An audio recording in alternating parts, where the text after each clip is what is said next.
Enjoy ചെയ്യുമായിരുന്നു. നാട്ടില് പ്രളയം വന്നപ്പോഴേ എല്ലാവരും ഒരുമിച്ചതിന്റെ പല വീഡിയോകൾ നമ്മൾ കണ്ടിട്ടുണ്ടായിരുന്നു.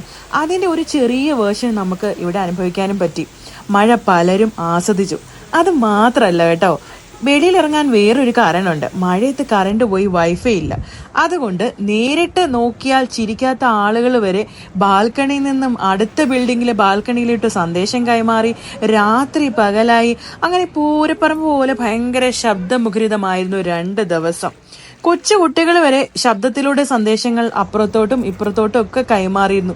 ഇത്രയും കുട്ടികൾ ഈ ഒരു ഏരിയയിൽ ഉണ്ടോന്നൊക്കെ മനസ്സിലാക്കാൻ പറ്റിയത് തന്നെ ഭയങ്കര അതിശയമാണ്. ഇത്രയും നാള് 4 ചുവരുകൾക്കിടയില് മൊബൈലിൽ തോണ്ടിക്കൊണ്ടിരുന്ന മുതിർന്നവരും കുട്ടികളും എല്ലാം അങ്ങനെ പുറത്തേക്ക് ചാടി.